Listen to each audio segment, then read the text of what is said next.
টান টান উত্তেজনায় সব জল্পনা কল্পনার অবসান ঘটিয়ে অনুষ্ঠিত হয়ে গেল ঢাকা বিশ্ববিদ্যালয় কেন্দ্রীয় ছাত্র সংসদ ডাকসু নির্বাচন। ইতিহাস গড়ে এ নির্বাচনে ভিপিজিএস এজিএস সহ অধিকাংশ পদে জয় পেয়েছেন ইসলামী ছাত্র শিবির সমর্থিত প্রার্থীরা। ডাকসু নির্বাচনে ছাত্র শিবির সমর্থিত প্যানেলের এই বিজয় দেশের রাজনীতিতে যোগ করেছে নতুন মাত্রা।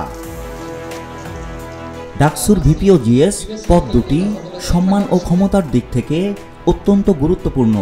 তাই ডাকসুর দুই পদ ভিপি ও জিএসকে নিয়ে সাধারণ মানুষের আগ্রহের যেন শেষ নেই। সবার মনে একটি সাধারণ প্রশ্ন, ডাকসু নির্বাচনে নির্বাচিত ভিপি ও জিএস কি কি সুযোগ সুবিধা পান?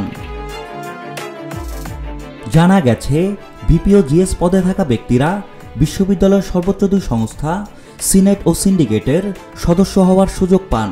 সেখানে তারা ঢাবির হাজারো শিক্ষার্থীর প্রতিনিধিত্ব করে তাদের দাবি দাওয়া তুলে ধরতে পারেন। একই সঙ্গে ছাত্রদের স্বার্থবিরোধী কোনো বিষয় এলে সেখানেই তারা প্রতিবাদ জানানোর সুযোগ পান। এই দুই বডিতে তারাও অন্য সদস্যদের মতো সমান ক্ষমতা নিয়ে শিক্ষার্থীদের পক্ষ থেকে মতামত দেওয়ার সুযোগ পাবেন। পাশাপাশি বিশ্ববিদ্যালয়ের উন্নয়ন পরিকল্পনা, বাজেট সহ বিভিন্ন কর্মসূচিতে তারা ছাত্রদের প্রতিনিধি হিসেবে উপস্থিত থাকবেন। নীতি নির্ধারণী সভা সহ বিশ্ববিদ্যালয়ের প্রায় সব কার্যক্রমেই কোনো না কোনোভাবে ভিপি ও জিএস এর সম্পৃক্ততা থাকে। সমাবর্তন সহ বিভিন্ন কর্মসূচিতে তারা প্রতিনিধি হিসেবে উপস্থিত থাকেন। বিশ্ববিদ্যালয়ের বাজেট অনুমোদন এবং উন্নয়ন পরিকল্পনার কমিটিতেও তারা সদস্য হিসেবে দায়িত্ব পালন করেন।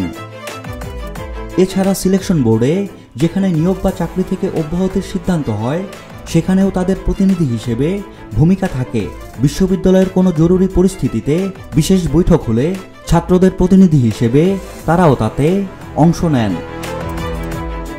তবে এসব দায়িত্ব পালনের জন্য তারা নিয়মিত কোনো বেতন ভাতা পান না। শুধু সিনেট বা সিন্ডিকেটের বৈঠকে যোগ দিলে একটি নির্দিষ্ট ভাতা দেওয়া হয় তাদের।